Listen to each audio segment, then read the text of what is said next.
but she put something in it. There's no question about it. She was very conspicuously put some white powder in there. I was reading it all wrong. Was the victim he saw the real victim or not? That doesn't matter. The fact remains, he saw the accused put the poison in the coffee. Yes, it was the waitress who poisoned the coffee. Very impressive, Mr. Godot. Waiting for my absence to launch your attack. Huh. Found your pen at last, right? It was in my pocket. Anyway, Mr. Godot witnessed two people that day. He saw the victim, the supposed Mr. Glenelg, and the waitress from behind. Yes, your point, Mr. Wright. I think the conclusion is obvious. If this Glenelg was really the killer in disguise, then surely it's possible the waitress was also part of the show. What? You mean the waitress was an imposter as well? The defendant, Miss Bird, fell unconscious immediately after the incident. And someone used her fainting to hatch an elaborate plan to pin the murder on her. Who on earth was it? Who was this waitress that Mr. Godot witnessed? The only person it could have been. Who is this woman? Her name is Viola Cadaverini. She's an employee at Tenderlender. He's making a big mistake. Oh, do you know who Violetta's grandfather is? You better be going home in an armoured truck tonight if you know what I mean. Stop shaking, Nick. Where was I? Yes, the defendant, Miss Bird, has stated the following. Well, when I took the coffee over to the victim's table, it's true there was another customer in the restaurant. She was sort of creepy. And she had a kind of cackling laugh. There we go.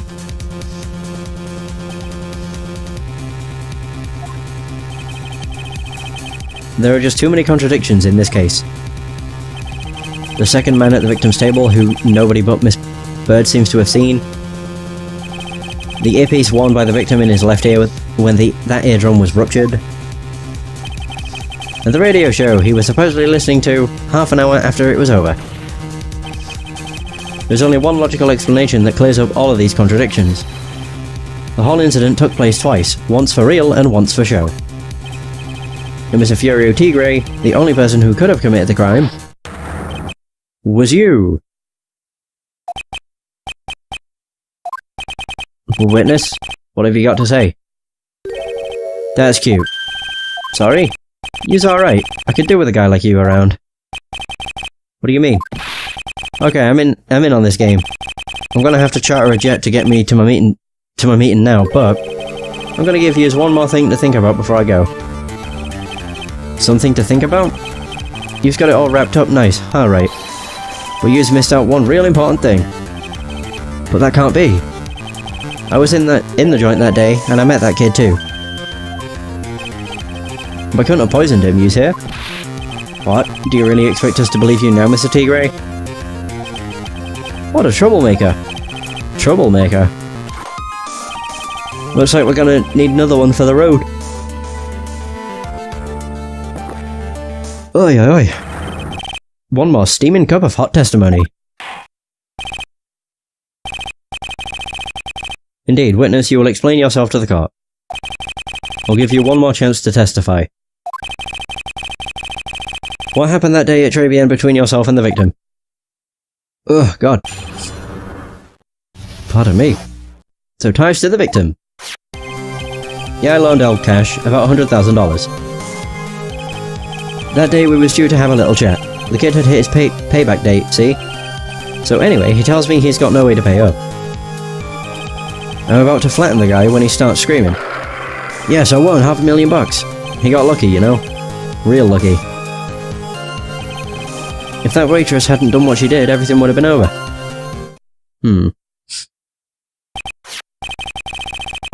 Now, I see that the principal amount you loaned to Mr. Elg was $50,000. Yeah, well, he's got the... Wait, you've got the VIG to take it... Oh, the VIG? To take into account. Interest builds up fast, you know? That's faster than fast. $100,000 is twice his principal. The repayment deadline was December 3rd, the day of the incident in question. Yeah, he was one lucky kid. He got that $500,000 just in time. So I ain't have no reason to kill the kid. If I ain't got no motive, you ain't got no case. His motive? He has to have one, but what is it? Boom, boom, boom, boom, boom, boom. Ties to the victim. Wait, is this another one where I'm gonna press one of these, and if it penalizes me, then that's fine. Did he have any way of paying the loan back? The fool was a gambler. He said he couldn't give it up until he landed a big win. So I agreed to help him. Help him? You? Kept hitting him with ideas for ways he could get a big win. But the guy kept losing. So you were helping him for his sake, or yours? Win through compromise. Yous help me, I help yous. What's the difference, huh? I don't believe this. Nick, would anyone really ever loan money to someone they thought was unreliable? Like, for example, if it were you, I'd only loan you $5, max. Thanks a lot, Maya. Oh, don't get penalized. Hey! Okay. I'm gonna press everything. Sod it. So how much were you expecting him to pay you back on that day?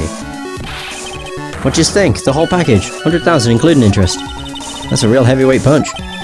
Once a client misses a repayment, you call the whole loan in. You make it... Oh, you want to make it in my world? That's all you's gotta know. How many times had Mr. Elg been late with his repayments? Once. And how much was he supposed to pay back? Every month? $50. Sound like Mr. Elg was in a really sticky spot. Yeah, at $50 a month he'd never pay that huge loan off. $50, $500 in 10 months, 100 months would be 5,000. It would be 1,000 months, which would be probably like 90 or so years. Oh well, that's a lot. How much did he have left on his debt? You want it in round figures? About $100,000? That's the whole amount. We're talking about a guy who had 58 cents in his wallet. What, you're telling me he wasn't even going to pay for the coffee? He certainly seemed to have been a brave man, this Mr. Elg. That guy was smooth, I tell yous. Real smooth. You'll have your money in less than 5 minutes. That's what he says to me. And the guy calls me the Tender Tiger. He was skating on thin ice with me. I'm about to flatten the guy when he starts screaming. Was that because the guy won the lottery? Was his last chance at the big win? And you can confirm that this is his ticket in question. That's it. The Millionaire Radio Show starts at 1:30 PM and runs for 10 minutes. That fixes the time you two met with some accuracy. And the whole scene was acted out again 30 minutes later. All so that Mr. Godot would see it. I can still see the kid's face now. I ain't never gonna forget it.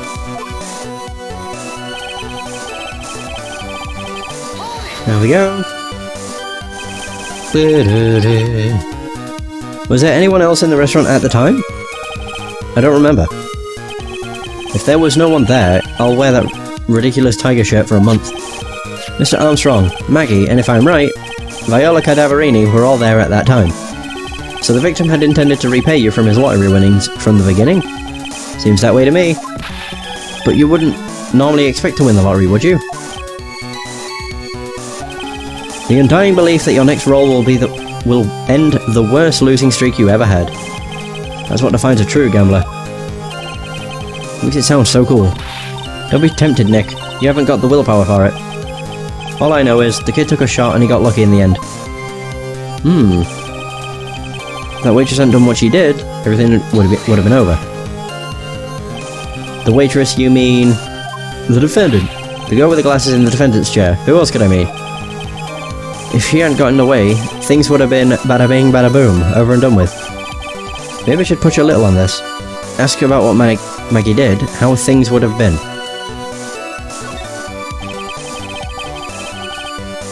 What do you mean things would have been over and done with? Are yous all there or what? I'm talking about the cash.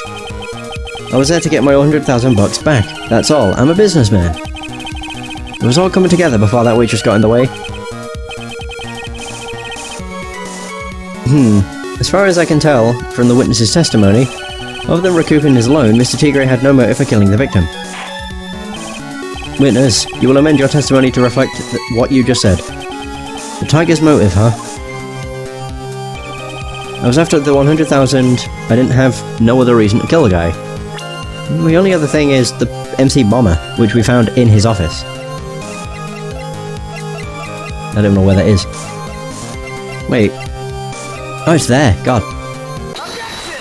Seems I was right.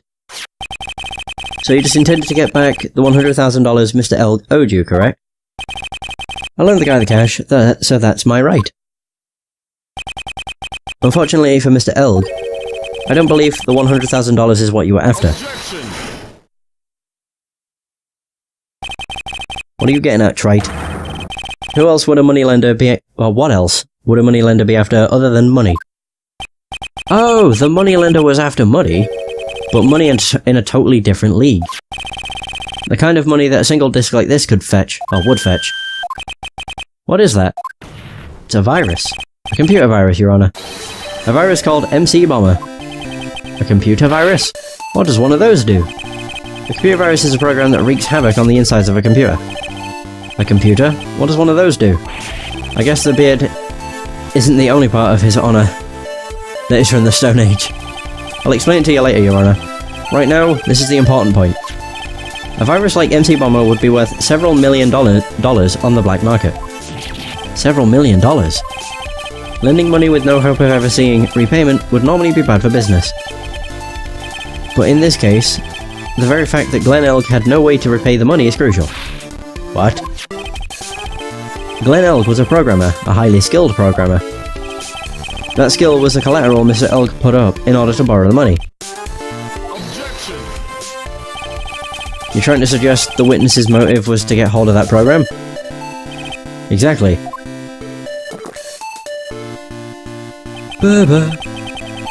The witness may have poor fashion sense, but he is by no means an idiot, trite. A man like him could get his hands on $1 million without resorting to murder. Of course he could, provided that he had time. But what if he needed the money right then? When the pressure's on, the luxury of choice tends to disappear.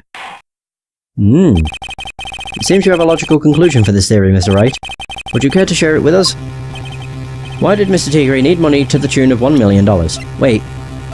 We didn't say anything about 1 million, we said several million. And it's all because of this.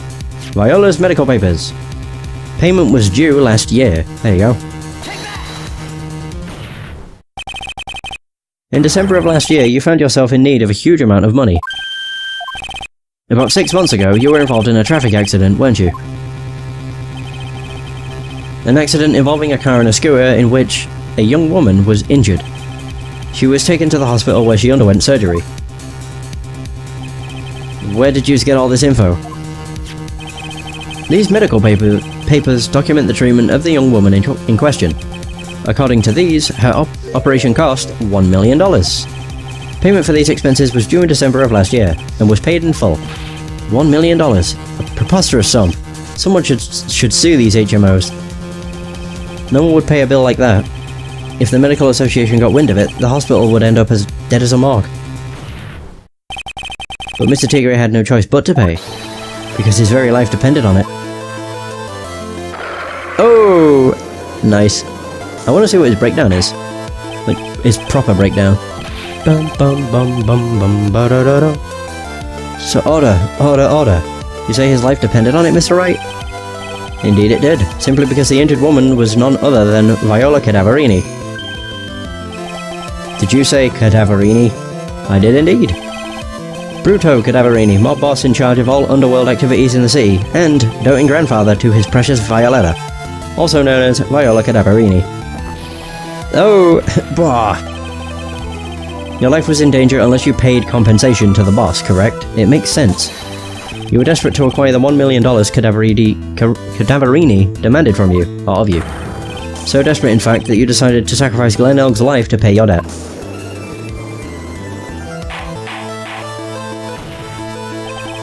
On the day of the murder, Mr. Tigre's sole intention was to get his hands on this CD. Glenn Elk had no way of paying back the $100,000, and Mr. Tigre knew it. But then a miracle happened. He won the lottery. The kind that Mr. Tigre would prefer to say never happened, but he can't, neither can I. The lottery win? Exactly. At the 11th hour, Mr. Elk won $500,000 on the lottery, which left Mr. Tigre with no way of getting his hands on the all-important CD. At least no legitimate way. And that's when the disembodied hand poured poison, or put poison into a cup. So he resorted to illegitimate means. What is it, potassium cyanide or something? That's crazy! He murdered Glenn Elk, and then made his next move. To frame Maggie Bird for the crime. Mr. Tigre posed as Glenn Elk, while Viola Cadaverini played the role of Miss Bird. And then they reenacted the whole thing, in order to establish a witness. Witness being the one we all heard testify yesterday, Mr. Victor Godot. Like I said, Trite, that's crazy. No one could pull off a stunt like that. For starters, there's no way the chef could have been kept out of it. He wasn't kept out of it. But Mr. Armstrong knew all about it. Have you forgotten already, Mr. Godot? Mr. Armstrong owed the witness money too. $500,000, in fact. He had no choice but to go along with Mr. Tigre's plan. Ooh, he was silent. Oh god. Okay. He's put on a good show, Spiky. If you just want to stay alive in the loan shark business, you gotta be careful. You saying I dressed up like that kid, created a witness, and framed someone? If I did something crazy like that, I'd leave a trail as bright as my shirt. I ain't dumb enough to do something sloppy like that. I agree. What? Despite your appearance, you are very careful. That's why you took one more precaution. One more trick to make sure Miss Bird had no way out. What? Another one, Mr. Wright? Interesting. Why don't you fill us all in, Trite? Oh god, that's a big penalty. What was this trick you say Mr. Tigre performed to frame the accused? Accused. The paper badge. What on earth is that? What an insult to think anyone could be fooled by such a childish imitation. Consider yourself insulted, Your Honor. Mr. Tigre, you didn't just pose as the victim on the day in question. A month ago, in this very court, you posed as me. What? That's the truth. But the witness looks nothing like you, Mr. Wright. Although, now that I think about it, it was you, wasn't it? No doubt it was you, standing in there this very court a mere month ago. The Phoenix Wright who put up the most disreputable, shabby defense I had ever seen. Ho-ho! Objection! Can you prove that, Gramps? Prove the attorney who represented the accused here a month ago was this man. Are you prepared to take the stand and testify that it was him? What? Hey. Forget about it, yeah? Oh, okay. I wouldn't do something like that, not me. You made a mistake, right? It was something else, someone else, right? Uh-huh. He's changed. Have you no pride, sir?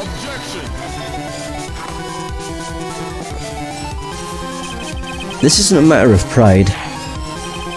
In case you didn't know, Trite, here in court we deal with people's lives. Mr. Godot is right, Your Honor. Speaking for myself, I am absolutely convinced. The attorney in question was the witness standing before me now. However, I preside over this court as a judge, with the vested power to hand down a verdict. Someone in my position cannot be swayed by a memory without evidence to support it. What? You shitting me? If the defense has no further evidence, the court will now excuse the witness. The circumstances surrounding Mr. Tigre are dubious for sure, but not conclusive. But we've come so far. You say he impersonated Glenn Elk, you say he impersonated you. But none of that adds up to a murder charge. You don't have a shred of evidence that the witness poisoned the victim's coffee. Shit. I mean, he's right. No! Ah, no. Oh, my voice. Well, sucks to be you, right? Don't mess with the tiger, or you're gonna get mauled. You've got that? All we managed to do here was chase him around a bit. But I was so close to getting him to admit his own guilt. Hi, oi, oi. Looks like I won't be needing a refill. If I had just one more piece of evidence. One more piece of evidence and maybe I could get Maggie off the hook. The witness's cross-examination is over. You are free to go, Mr. Tigray. Hold it! I was not expecting that. Your Honor, sir. Gumshoe! Nice. Wait! Detective? Detective Gumshoe. Sorry it took so long, pal. I staked everything on this. My badge, the works. So here it is. My heart's counting on this too. What is it, Detective? Isn't it obvious, pal? It is the final, decisive piece of evidence. What? Where'd Tigray go? Oh wait, what? We gone to recess or something? Okay. Sorry it took so long, pal, but I finally got the results from the lab. The results? About the prints, pal. From this medicine bottle. Oh, so? Do you know who the prints belong to now? Do you think I'm some kind of hack detective? Of course I know. So, tell us. They're the tigers, right? I knew it. You bet. Clear as crystal all over the bottle. They're Furio Tigray's paw prints, alright. That's great. We've got him now, Nick. What's wrong with you? You've hardly said a word since Detective Gumshoe got here. He's laid everything on the line for this, Nick. I know. Look, I'm sorry. This is kinda hard to say, but it really doesn't make any difference whose prints are on the bottle now. Huh? What? Why not? All we need to produce at this stage in the trial is irrefutable evidence that the tiger put poison in Glenn Elg's coffee. He's already admitted that he met the victim. The fact that his prints are on this bottle, that really doesn't make any difference now. I knew it. Great, no matter how hard I try, I'm never of any use. Hey, don't be so hard on yourself. This was our last chance to help Maggie. I've been working on some useless piece of evidence the whole time.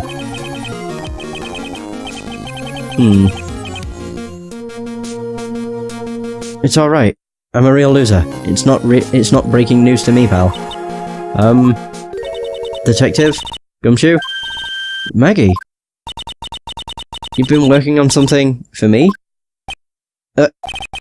Sorry I let you down, Maggie. I know you didn't do it. And I'm a detective. We're supposed to be able to prove stuff like that. I'm really sorry. I'll get out of your hair now. Oh god. Detective Gumshoe, wait! He's gone.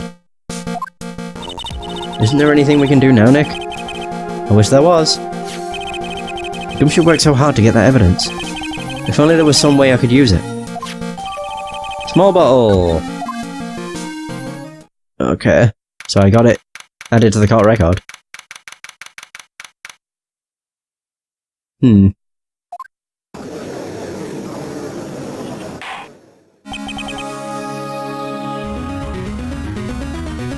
Doodle-doo. Mr. Wright. Yes, Your Honor? I granted you a recess so you could prepare this decisive evidence you've discovered. Yes.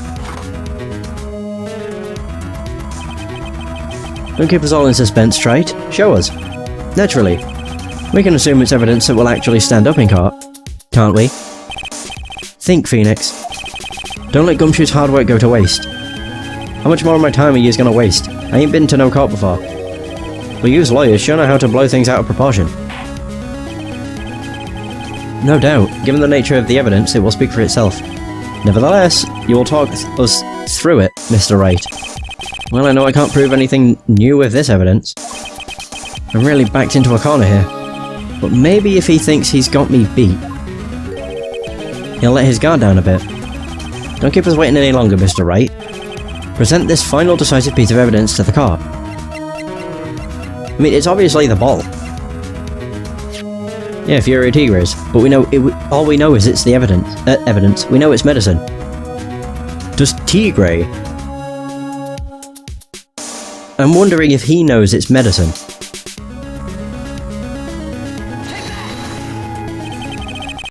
This is the defense's final piece of evidence. Isn't that the victim's... Your Honor. Naturally, the court is already aware of the contents of this bottle. However, interesting new information has come to light. We have clearly identified some fingerprints on it. Fingerprints belonging to you, Mr. Tigre. What? But, Mr. Wright, what conclusion are you hoping to draw from this new information? Everyone in here knows what this bottle contains.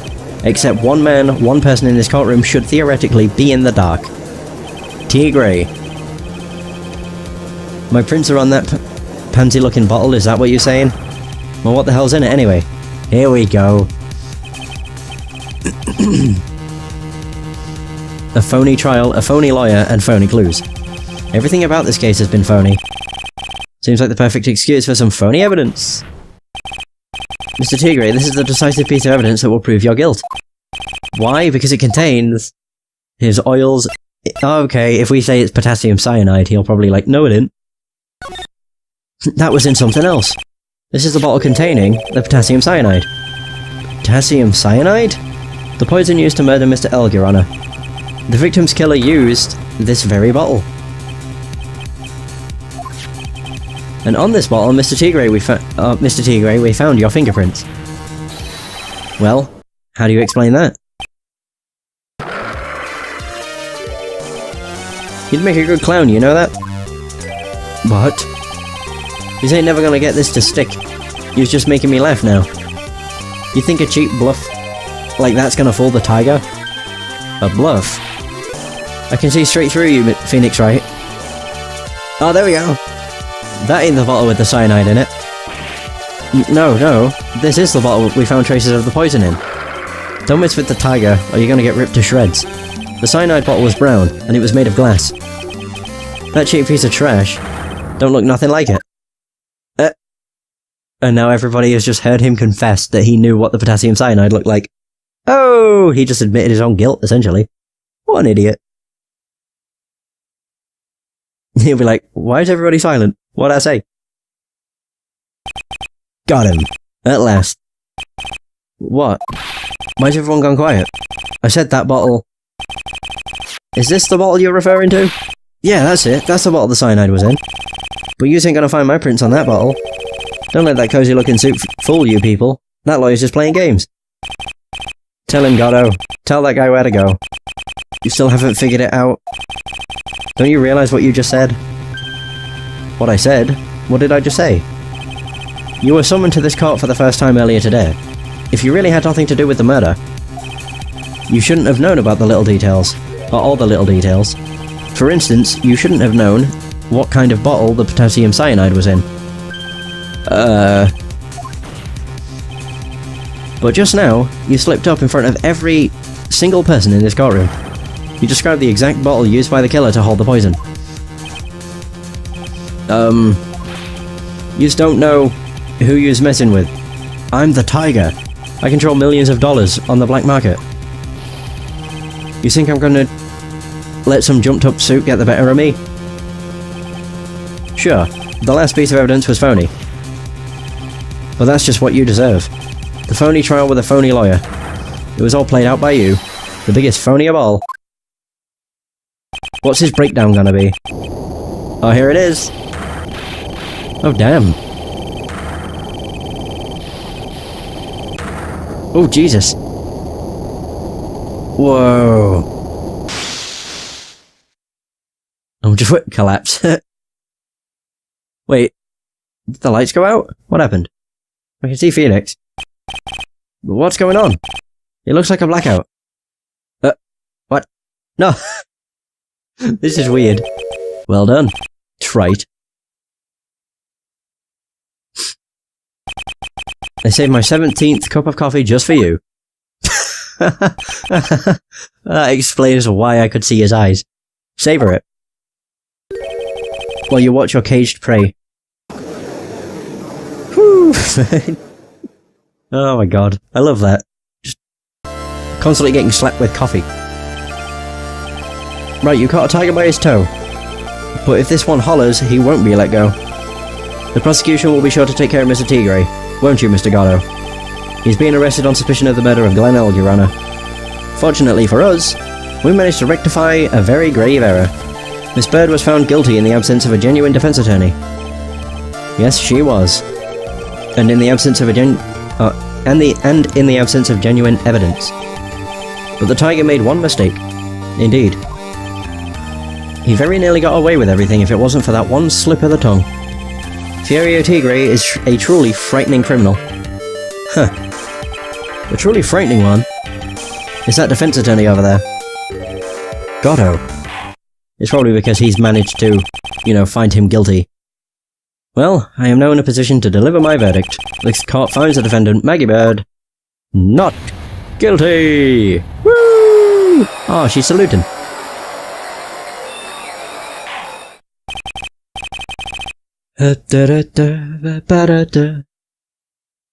That is all. This court is adjourned. This is going to be playing the really nice music. There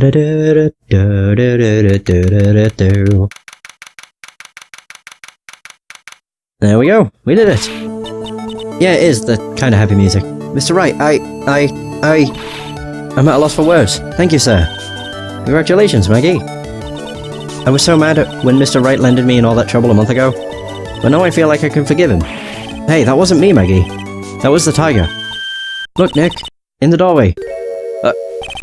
Detective Gumshoe. Oh, guess I'll be heading off then. See you around, pal. We just did quick. Wait. Detective Gumshoe. Oh, yeah. Congratulations, Maggie. Thanks. I knew you were innocent all along. Why didn't you say that in your testimony then? Huh? Oh. Well, I was... Well, I guess I'll be heading off then. See you around. Wait up, detective. He just ran off. Maggie, why are you being so hard on him? He busted his butt for you. It's thanks to him that we got the medication bottle. That wasn't even any use. But it's only because Mr. Wright used it so cleverly.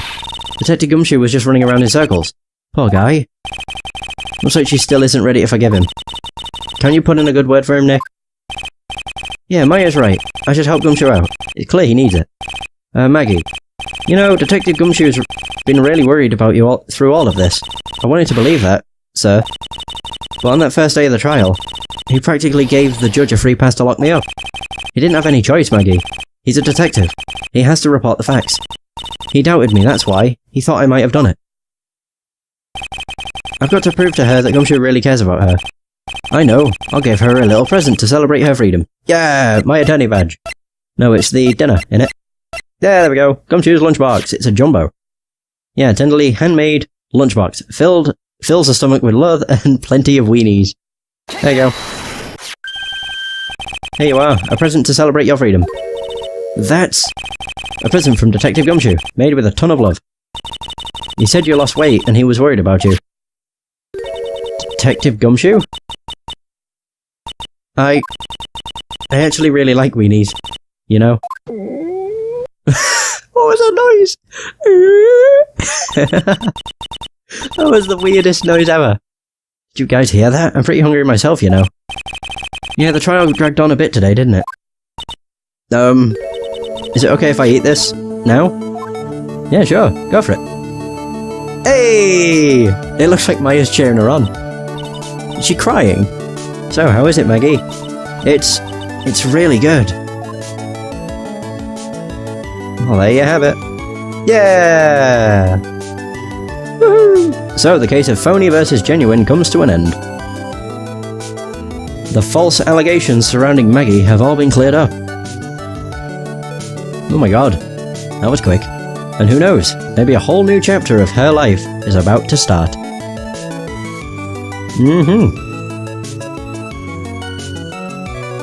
There we go. That was cool.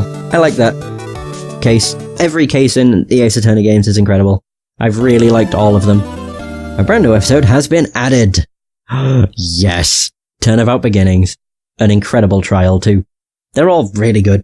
But this, I don't know, the starting case for this game was really good. Turnabout Beginnings is really good.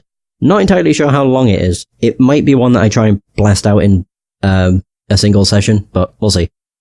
Oh yeah! Do I want to save? Of course I do. Either way, whoop, that is going to be the end of this session. Thank you so much for watching. I hope you have enjoyed. And until next time, take care.